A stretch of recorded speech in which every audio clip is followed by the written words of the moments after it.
আসসালামু আলাইকুম। এইচএসসিতে দুইটা বছর আছে, একটা হলো এইচএসসি ফার্স্ট ইয়ার অর্থাৎ আমার বাবু সোনারা এখানে পড়ে, এবং এইচএসসি সেকেন্ড ইয়ার যখন তোমাকে বুইরা বেটা বলে লাত মারে বের করে দেওয়া হয়, ঠিক আছে? তো ফার্স্ট ইয়ার এবং সেকেন্ড ইয়ারের মধ্যে বেশ কিছু ডিফারেন্স আছে, বাট যখন তুমি সেকেন্ড ইয়ারে উঠবা, যেটা এখন এইচএসসি 25 উঠছে, সেকেন্ড ইয়ারে উঠলে কিন্তু তোমার পাখা গজায় না, পাখা কাটে দেওয়া হয়। মানুষ ফার্স্ট ইয়ারে উড়ে, ফার্স্ট ইয়ারে মনে হয় আরে বুয়েট মেডিকেল ঢাবি তিনটাতে একটা করে সিট লাগবে, দেন আই উড ডিসাইড আমি কোথায় পড়বো। আরে ম্যাথ কোনো ব্যাপার, আর ভাই নাসাতে যাব।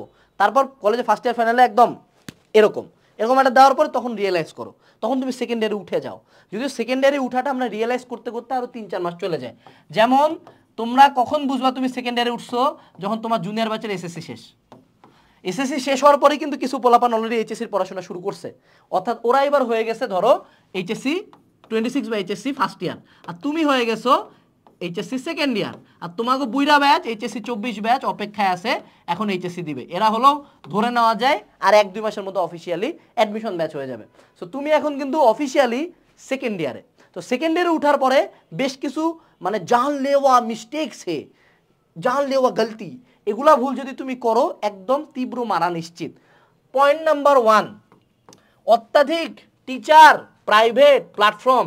ফার্স্ট ইয়ারে মনে করো তোমার গায়ে একটা তেজ থাকে, সাইকেল নিয়ে সকালে বের হও, 4টা প্রাইভেট নাও, অথবা মিরপুর থেকে কাজীপাড়া থেকে উত্তরা থেকে পুরান ঢাকা, তারপর ফার্মগেট, তারপর বাড়ি, এত দৌড়াদৌড়ি বাসে ঝুলে ঝুলে করতে পারো, মেট্রোতে ঝুলে ঝুলে করতে পারো। ওহন কিন্তু এগুলো করা যাবে না।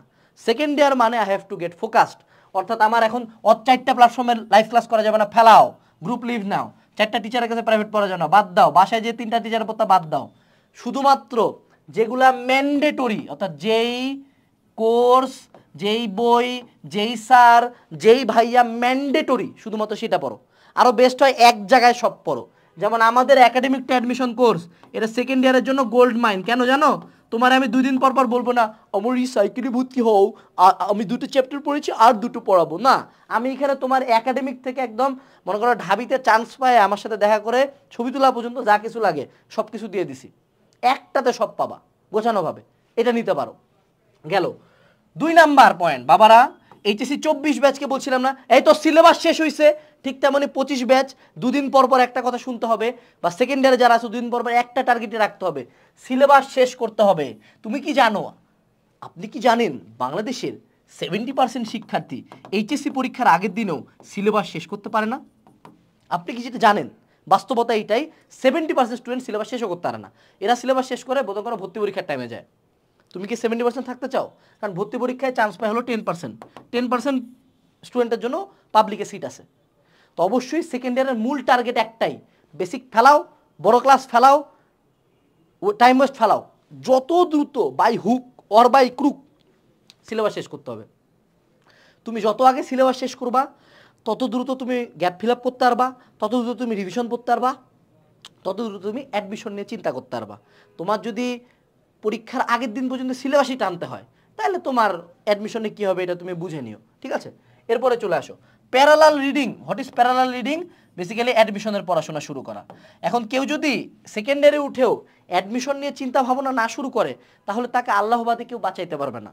সেকেন্ড ইয়ার মানে তোমার দেখতে দেখতে চোখের সামনে আসবে হলো টেস্ট, তার আগে আসবে ইয়ার ফাইনাল বা সেকেন্ড ইয়ারের হাফ ইয়ারলি, চোখে না দেখতে টেস্ট চলে আসছে, টেস্টের পরে চোখে না দেখতে আবার এইচএসসি চলে আসছে, এইচএসসি দিয়ে কি একটা বিড়িটা ধরো টাইমে ধুম করে অ্যাডমিশন চলে আসছে। একটা অ্যাডমিশন দিলাম, 2-3টাতে চান্স পাই নাই, ওমা দেখি ঈদের পরে আবার আর অ্যাডমিশন শেষ। মানে সেকেন্ড ইয়ার কিন্তু আলোর গতিতে আগায়। এই সময়টাতে যদি টাইম পাও, এই যে তোমরা যারা মানে 8000 পোলাপান আমাকে কোর্সে আসো, বাবারা একাডেমিক ক্লাস তো মেলা করছিস এতদিন, খুব তো একাডেমিক বুঝলি, বেসিক বুঝলি, তো বেসিকের পরে এখন তুই এই যে অ্যাডমিশনের যে ক্লাসগুলো আছে, অ্যাডমিশনের ক্লাস, অ্যাডমিশনের কোশ্চেন ব্যাংক সলভিং ক্লাস, বাড়ির মধ্যে বই আছিস না, বই এগুলা দেখবি। তারপর দেখবি হলো ইউনিভার্সাল লেকচার শিট, যেটা হ্যাঁ ইউনিভার্সাল লেকচার শিটের মধ্যে varsity unit part, medical part, engineering part, তোর যেটা টার্গেট ওটার জিনিসগুলো একটু উল্টাপাল্টা দেখ। বাসায় একটা গাইড কিন, বাসায় কিউএনএ 2-4টা বই ঢুকায় অ্যাডমিশনের গাইডগুলো দেখা শুরু কর। অ্যাটলিস্ট মাথার মধ্যে বুঝা যে বাবা জিপিএ 5 তো সবাই পাইতো, কিন্তু চান্স পাইতাম কিনা, ওই টার্গেটটা এখন থেকে মাথায় ঢুকাইতে হবে। অর্থাৎ প্যারালাল পড়াশোনা, একাডেমিক পড়াশোনা চলবে, অ্যাডমিশনের পড়াশোনা চলবে। এটা এসি, এটা এডি, এই জন্য কোর্সের নাম একাডেমিক টু অ্যাডমিশন। যারা এখনো ভর্তি হও নাই, ডেসক্রিপশন বক্স চেক করো, নতুন নতুন ক্লাস অ্যাড হইতে আছে প্রতিদিন। এরপর হলো not fixing books and goals. যদি সেকেন্ড ইয়ারে উঠে দুই টাইপের স্টুডেন্ট পাওয়া যায়। এক দলকে যদি আমি দুইটা স্টুডেন্টকে প্রশ্ন করি, ভাই তোমার টার্গেট কি, বুয়েট মেডিকেল না ভার্সিটি নাকি ডি ইউনিট নাকি কি করতে চাও, কিসের কোচিং করবে অ্যাডমিশনে? এটার উত্তর দুইজন দিতে পারে, ভাইয়া আমি এখনো শিওর না। একজন যে কোথাও চান্স পাবে না, কারণ বাজারে কমলা বেচবে, আর আরেকজন যে হলো তিনটাতেই চান্স পাবে। এই যে তিনটাতে চান্স পাওয়া পাবলিকের পার্সেন্টেজ কত জানো? 0.123401%। এটা হবে গোটা বাংলাদেশের হয়তো বা 100 জন মানুষজন, ম্যাক্স গেলে 500। তুই কি 500 জনের মধ্যে না? তুই হলে কারণ বাজারে যে কমলা বেচবে।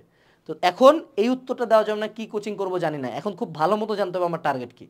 যদি না জানো, ভিডিও দেখা 7 ঘন্টার মধ্যে ফিক্স করে ফেলবা যে তুমি কি হইতে চাও লাইফে, কিসের কোচিং করবা। এবং 2 নাম্বার, এখনও যদি বই ফিক্স না হয়, হাজারি স্যারের বই এইটুকু, ঘোষের বই এইটুকু, লিঙ্কনের বই থেকে এটুকু, তারপর আরেকটুকু আরেকটুকু আরেকটুকু আরেকটুকু, পরীক্ষার আগের দিন ভাই কি পড়বো। এটাই বাস্তবতা। কারণ তুমি এতগুলা বই পড়তে পারবা না। 14টা 14.5টা এই ভাইয়ের নোট, ওই ভাইয়ের নোট, এই ফ্রি প্লেলিস্ট, ওই ফ্রি প্লেলিস্ট, পরীক্ষার আগে কারণ কি এতগুলা জায়গা থেকে তুই পড়তে পারবি না। তো এখন থেকে তুই কোন ক্লাস করিস, কোন বই পড়বি, কোন গাইড পড়বি, কোন নোট পড়বি, রিভাইজ দিবি কেমনে, সব কিছু ফিক্স কর, বই ফিক্স কর। কারণ পরীক্ষা যখন সামনে ঢাক ঢাক ঢাক ঢাক করে পরীক্ষা আসবে, পরীক্ষার আগের রাতে কিন্তু ভাইয়ের 4টে নোট, এই ভাইয়ের 2টা নোট, এই গাইডের 2 পেজ, এইভাবে পড়া যাবে না, একটা জায়গা থেকে পড়তে হবে। So fix the books. এরপরে নট বিকামিং সিরিয়াস। দেখো বাবা, সেকেন্ড ইয়ার একটা জিনিস বুঝ, তো সামনে এইচএসসি, সামনে অ্যাডমিশন। অ্যাডমিশন কিন্তু কোনো জোক না।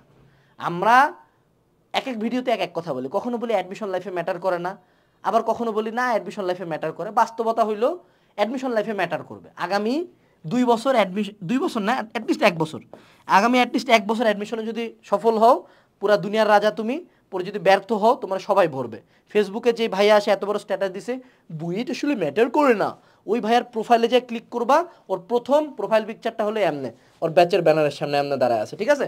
ওর প্রোফাইলে লেখা আছে যে বুয়েট এত ব্যাচ, এত এত এত, ব্লাড গ্রুপ বি পজিটিভ। হ্যাঁ, তো ওই হালার পোলাও কিন্তু বুয়েটের পরিচয়টা বেচা খাইতেছে, কিন্তু তোর কাছে সস্তা ইমোশন কামাইতে আসছে। Admission matters. সো অ্যাডমিশন কোনো জোক না। বাংলাদেশে ভর্তি পরীক্ষার্থীদের জন্য সর্বোচ্চ 10% সিট বরাদ্দ থাকে। এইচএসসি যারা দেয় তার মধ্যে মাত্র 10% মানুষজন পাবলিকে পড়াশোনা করার ক্ষমতা রাখে, টপ ক্যালিবার পাবলিকগুলোতে। তো এই সেকেন্ড ইয়ারে উঠে যদি কেউ আরে হবে, আরে পড়বো, আরে ধীরে সুস্থ হবে, যদি এরকম মেন্টালিটি থাকে, তাহলে মামা তোমার মারা আল্লাহ বাদে কেউ ঠেকাইতে পারবে না, বুঝছো? কিন্তু তো সেকেন্ড ইয়ারে উঠে সিরিয়াস হইতে হবে, ডেডিকেটেড হইতে হবে, ফোকাসড হইতে হবে, টু মাই গোল, যে আমি লাইফে কী চাই। ঠিক আছে? ডিস্ট্র্যাকশনস বাদ দাও, লাইভ ক্লাস বাদ দাও, ট্রলিং বাদ দাও, বয়কট বাদ দাও। তুমি আমার বয়কট করে কিছু ছিটতে পারবা না, তুমি নেক্সট ওয়ালটনেরও বয়কট করে কিছু ছিটতে পারবা না। ও মাই গড, ইমানি তাকাত, ইমানি তাকাত একটা পোস্ট দিয়ে বাড়ির মধ্যে যা পর, তোকে 7টা পোস্ট দিতে হবে না, জাস্ট হ্যাশট্যাগটা দিয়ে পড়তে বস। ওইটুকু পর্যন্তই তোর কাম। তুই তো আর যা ওয়ালটনের কোম্পানিতে অ্যাটাক করবি না, কিন্তু তুই যখন চান্সটা পাবি না, এই যে তোর বয়কট পার্টিগুলো তোর ভরে দিবে। সাবধান। সেকেন্ড ইয়ার সিরিয়াস হও, পড়াশোনা করো, ডেসক্রিপশন থেকে কোর্স কিনো। টাটা।